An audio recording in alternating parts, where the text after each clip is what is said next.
Here we are, Tuesday, March 25th, 2025. I sincerely hope all is well with you. If you want to get a hold of me, you can over at 208-535-1015. If you want to try to win tickets for the Fierce Fighting Championships, you can just sign up within the K-Bear app, the Alt app, and the Cannonball 101 app to earn your max 3 entries. You can just sign up on one app if you'd like, or if you want to do all 3, you can go ahead. Just don't do more than once per app, all right?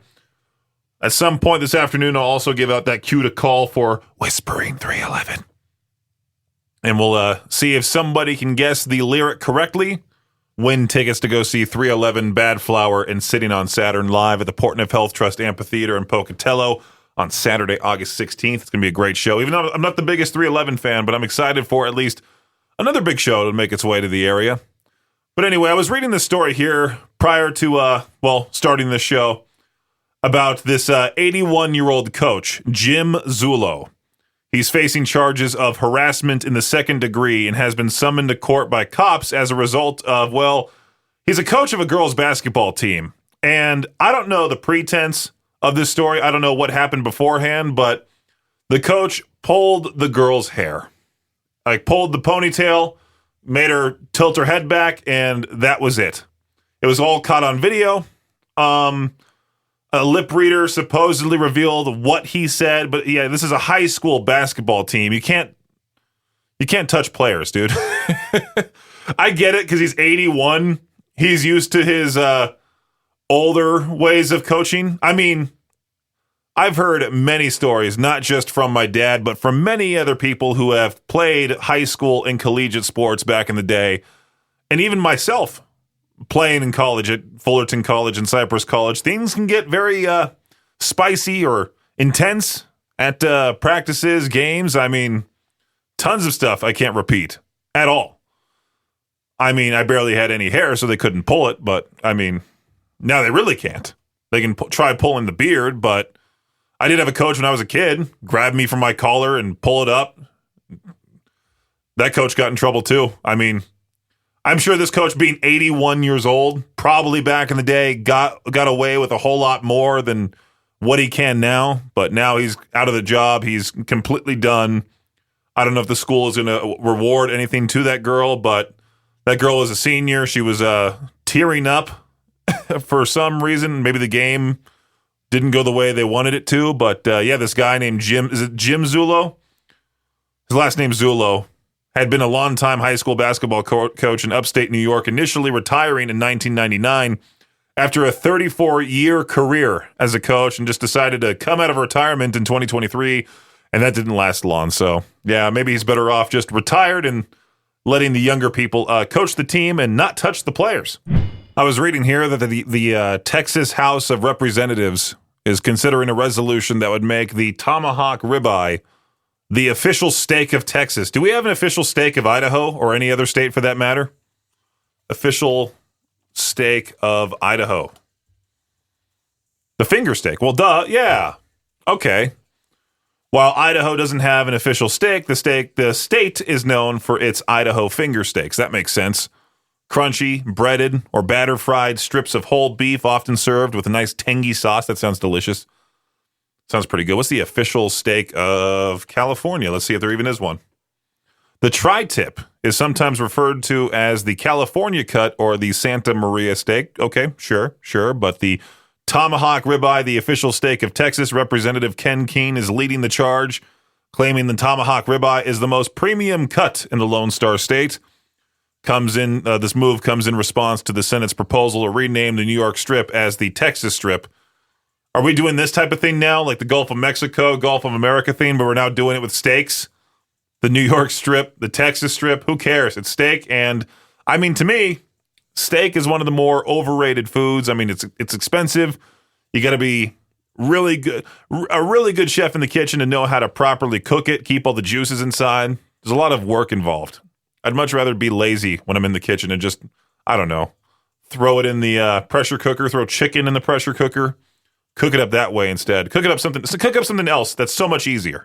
Me personally, I have a huge fear of missing out on pretty much anything. Any holiday comes around and I'm not doing anything, I want to go out and do something at least. And I see this question on Ask Reddit. No matter what people tell you, what is something you're fine with missing out on?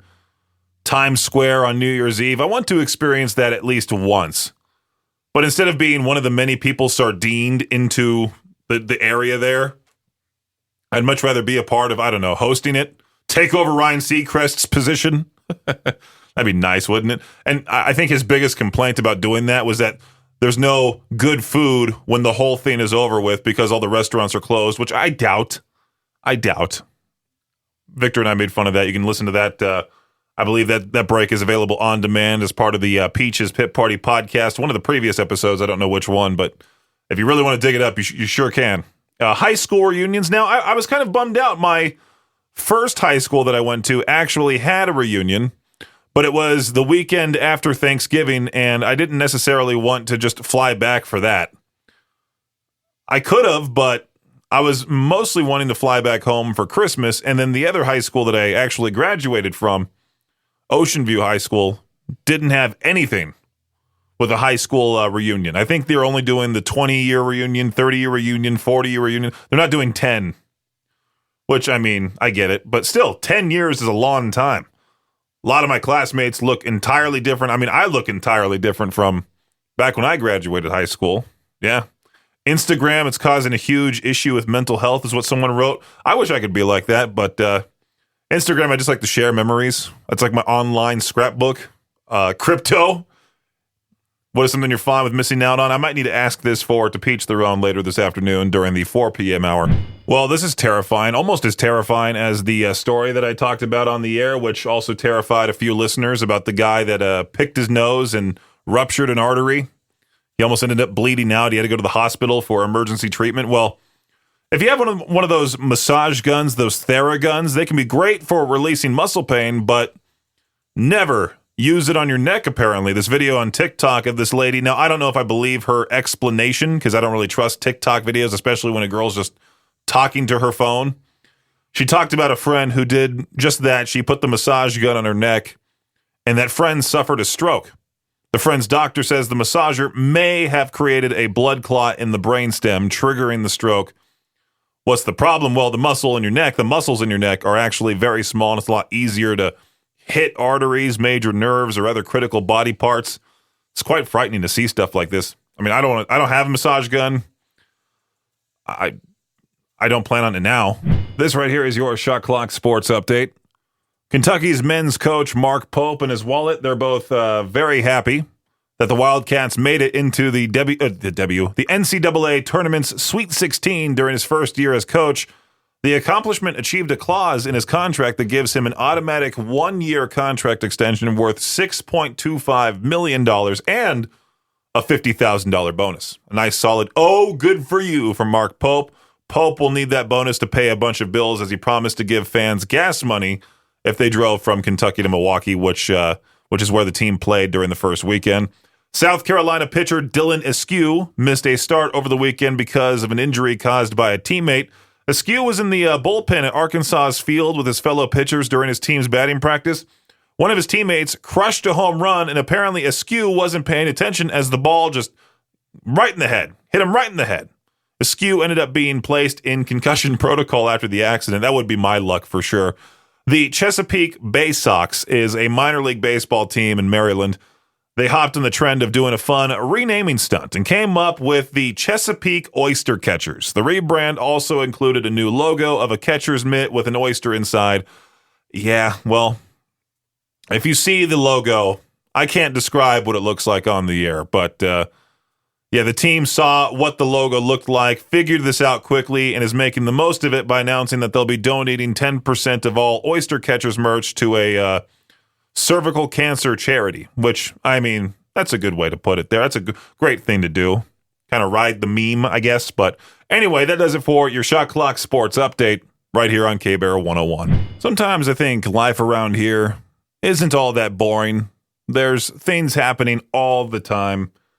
But then I see stuff like this pop up, and it's a huge part of the community. I get it 100%. Even I grew fond of the old water tower that basically is a symbol of Idaho Falls, or should I say was a symbol of Idaho Falls. The Museum of Idaho just posted on the Life in Idaho Falls Facebook group an event the Water Tower Tribute event. Join us as we bid farewell to the historic Water Tower at this free community event happening this upcoming Monday at 6:30. Are we going to stand around the old Water Tower and sing Kumbaya? Is that what we're doing? Let me see what the description says here. This event will feature a presentation by some team exploring the tower's history and significance, followed by a community open mic. Are people actually going to give speeches about the water tower? I mean, if it means that much to you, I'm not trying to knock this in any way, shape, or form, but to me, I'm just like, hey, it's a water tower.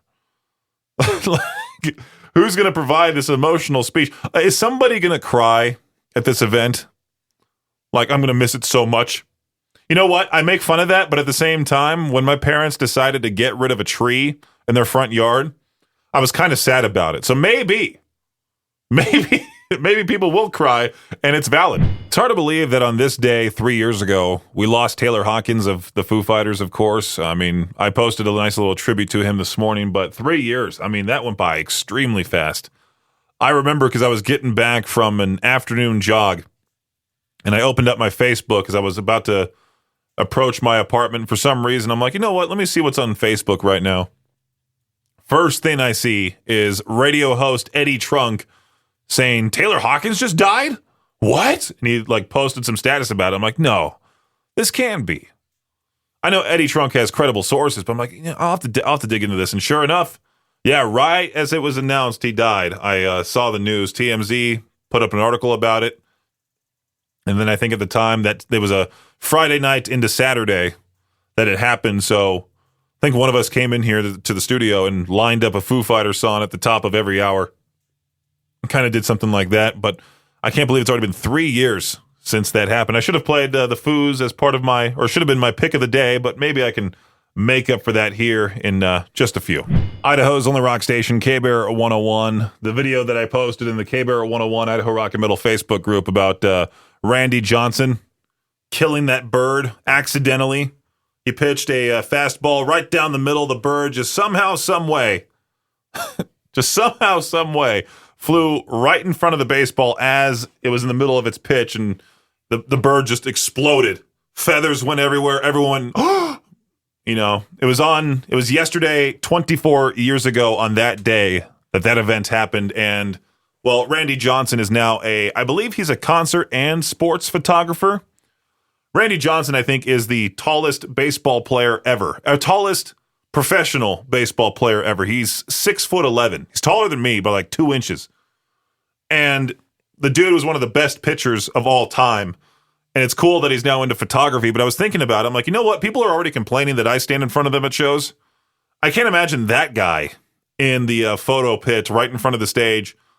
Are people going to start attacking him, telling him to get out of the way? A Hall of Fame baseball pitcher that's trying to take photos?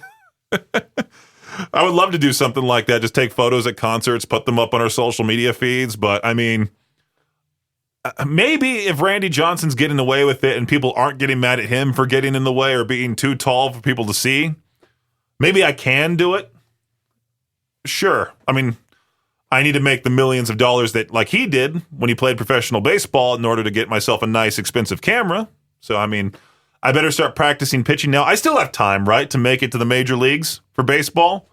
I just got to learn how to throw a 100-mile-per-hour fastball, curveball, changeup. I'm sure I could do that, right? Again, I'm joking. Middle school fundraisers, those unforgettable rites of passage that many of us would rather forget.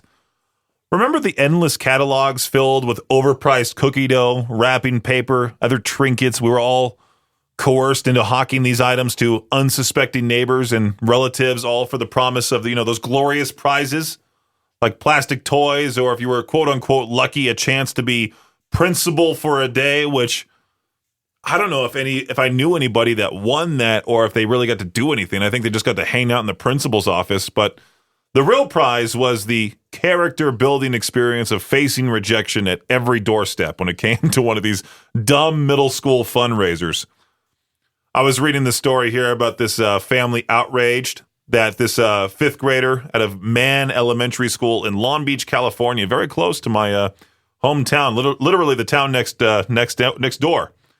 But yeah, she raised $160 for the school's fundraiser, and the teacher gifted her a prize that nobody would really want, a toy monkey, a toy toilet, and fake poo. Now, I would be easily entertained by that, but raising that much money for a school, you think they would do better. But I'm just thinking about these horrible assemblies we used to have, where the overly energetic guy would go on stage and he would talk about what the top sellers would get. They would get paraded around like heroes while the rest of us sat there plotting ways to outsell them next year or vowing to never participate again. Oh, I want to forget that. That's the one part of my childhood that I absolutely hate. Just those stupid fundraisers. It was earlier on the noon hour of Madness and Mayhem earlier today. I'll try to get that podcast up, but I got to catch up on the Peaches Pit Party podcasts first. Yeah, on the noon hour, we were talking about how, well, we wanted to troll other groups besides the SiriusXM Octane fan club. My post from yesterday has close to 500 reactions, 300 comments, all pretty much attacking me. There's a few that are like, hey, I agree with what you have to say about Sleep Token being the greatest band of all time. But a lot of them were just, hey, you're an idiot, you're stupid, Sleep Token sucks, blah, blah, blah, blah, blah. So I thought about it. I'm like, maybe I could not get away with trying to troll the other stations' Facebook groups like IMZ 103 or 105 The Hawk, Idaho Country Music Fans. Not even close with Classy 97 Community. I feel like if I were to troll that group, it would be, I don't know, a crime to do so. I would get in major trouble talking to. Like, hey, why would you post whatever I post in the Classy 97 community? So in the K-Bear group, I posted, well, not anything music related. I just said, hey, give me an unpopular opinion, a nice hot take to talk about that would maybe rile people up. And I thought about, the room temperature water people. You got a lot of people who are just fans of room temperature water, and I think that's gross. Honestly, I do. I think I'd much rather have ice cubes and a cold water in my cup than a cup that's been sitting in my bedroom and I go to take a sip and I'm like, wow, that was great. So this whole post goes, room temperature water is garbage, and if you drink it by choice, I don't trust you. Like, what kind of criminal wakes up and says, yes, I'll take my water the exact same temp as sadness and regret. Ice cold water is the only way. I want it so cold it gives me a brain freeze and a personality. I want it punching my weight. Why did it almost roast me? I want it to give me a personality. I want it punching my throat on the way down. If I don't audibly go, after a sip, throw it out. Room temperature water is for people who clap when the plane lands. It's for people who call it Sammy's instead of sandwiches. It's for people who think raisins belong in cookies. Do better. Oh yeah, one of my favorite phrases. Do better. I love those posts. Chill your water, be a decent human. And then it also gave me hashtags. Team Ice Cold, Hydration War, Room Temp Drinkers Can't Be Saved. We'll see if that gets any action. I posted it around the same time as my Depeach Their Own question, so I don't know. Maybe the Facebook algorithm won't like that, but we'll see if anybody else decides to argue with me on that post. Go for it. It'll be a fun argument. So there's this apartment complex in New Jersey, right? Well, turns out it was built on top of a 120-foot deep abandoned iron mine. Solid, literally. Engineers say it's probably fine, which is exactly what you want to hear when your living room might suddenly become a skylight for the people below you. Imagine signing a year lease and finding out you're basically living on top of the set from Descent. Rent includes water, trash, and the slow realization that the earth beneath you has commitment issues. You just fall like it's the Tower of Terror, but hey, it's Jersey, right? If the ground doesn't open up and swallow you, the traffic will. That should be to Peach Their Own question that I should do. Have you ever had an embarrassing injury? Well, emergency room doctors at a hospital in China, they have seen just about everything. But then a guy walked in with his girlfriend's hand stuck in his mouth. Yeah, a doctor's jaws dropped when a couple walked in seeking emergency medical assistance. The woman explained that she and her boyfriend were making a funny video for social media showing how she can fit her entire fist in her boyfriend's mouth. She achieved her objective, but then the boyfriend's jaw locked and she couldn't pull her hand out. Doctors sat the couple down, got them to relax, then used a special device to open the man's jaw a little more until the woman was finally able to pull her hand out. Did they drive there Did she have to drive with one hand on the wheel the entire time? Which one's funnier? The fact that she had to drive with one hand on the wheel and her other hand in the guy's mouth, or the dude drove with her hand in his mouth and she's sitting there with her arm out like that. I can't tell which one's funnier. So Consequence posted on Facebook that the Malcolm in the Middle revival will star the original cast members. You got Bryan Cranston, you got Jane the mom, you got Frankie Muniz, Christopher Masterson, who played, I forgot which one he is, but then also Justin Bearfield. The role of Dewey, originally played by Eric Per Sullivan, has been completely recast to another guy that looks just like classic Dewey. What was the casting call like? Did they want somebody with big ears and silly looking? Were they openly looking for someone who looked like that kid from Mad Magazine and say, hey, we want someone to sort of look dumb for this role? I think they found a guy. They found a good replacement for him. They kind of look like they're brothers. Caleb Ellsworth Clark. I looked up how old the original Dewey is. Eric Per Sullivan, he's 33 years old. Caleb Ellsworth Clark, how old is he? Doesn't say anywhere. Has he ever been in anything before, or is he like a new actor on the scene? Oh, apparently he's been in quite a few movies back in the day. The Silencing, never heard of it. Maybe he'll do a good job, but I don't really see the point in doing a whole reboot without the guy who plays Dewey. If you can't do the original thing, why even reboot it in the first place? So earlier I talked about this question, made it a brief break, and I figured why not ask it to each their own to see what exactly people are going to say. Where did I post it again? K-Bear 101, Idaho Rock and Metal. No matter what people tell you, what is something you're fine with missing out on? I was looking at Damien's answer. Video games that become TV shows. Fallout was good, though, is what he said. Fallout was a great TV show. For some reason, I did my usual thing where I watched a few episodes, went, okay, that's nice, and then just stopped watching it. For some reason. Kenny has a great answer here, one that I can relate to. The ocean. I'm sure I'll eventually have to go because the wife is determined to go to Tonga, but Bill Hicks said it best, it's just where water meets sand. It's not that miraculous. Plus, the ocean's scary. Have you ever been trapped while the current's trying to suck you in? It's awful. It's awful. I've been in that situation. It's terrifying.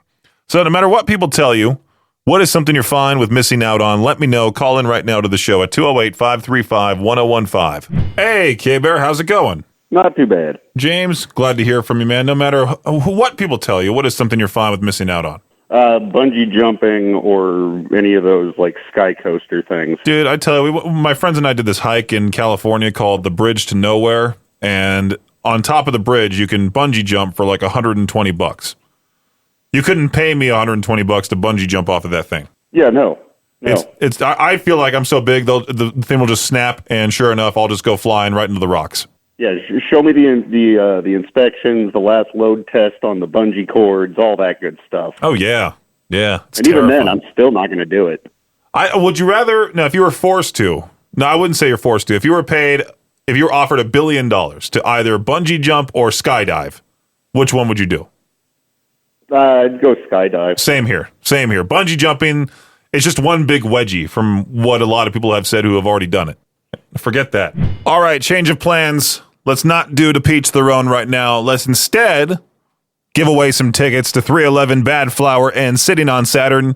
First of all, you got to be caller 15, and once you're caller 15, that doesn't mean you win the tickets. That just means you're my lucky contestant for Whispering 311. And if you can guess what exactly the lyric the ASM artist is whispering in your ear, you'll get the tickets to the show. If you can't get it within the 10-second time limit, I do have my stopwatch out here. If you can't get it within the time limit, then I'll move on to the next caller. So, I mean, you can still get in line after if you guess it incorrectly. But if you can guess it right away, boom, you get the tickets. So be caller 15 right now, 208-535-1015. Let's do this. All righty, the pressure's on. You're my lucky caller 15. Oh, sweet. Lucky caller number 15. I am ready to hear the lyrics. All righty. They're going to be whispered into your ear as soon as it's done. You got 10 seconds to try to guess what song it is, and then if you guess it correctly, you win the tickets. Are you a 311 superfan? To be quite honest with you, not really, but I figured I would try. Hey, man, appreciate you trying anyway. So here we go. Here is the lyric whispered into your ear.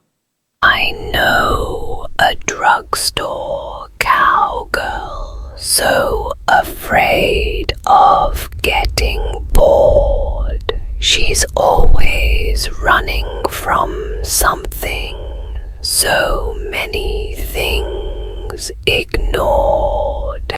Alrighty, what's your best guess?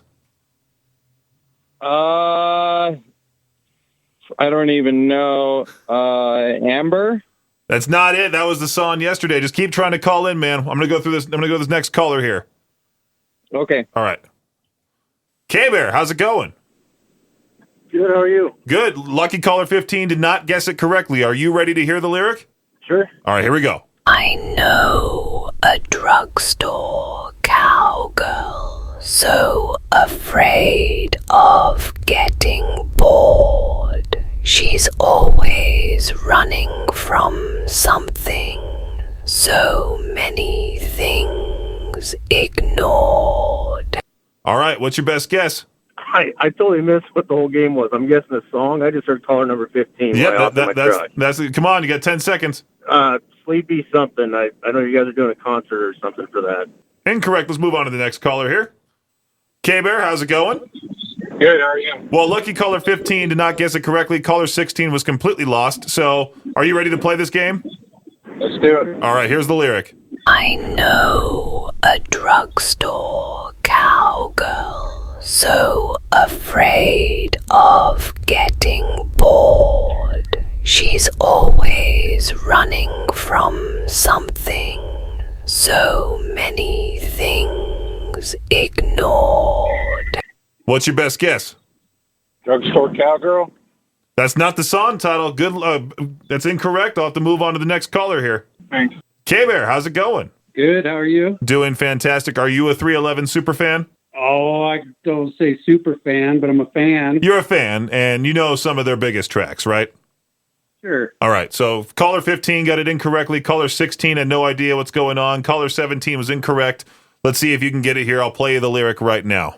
I know a drugstore cowgirl, so afraid of getting bored. She's always running from something, so many things ignored. What's your best guess?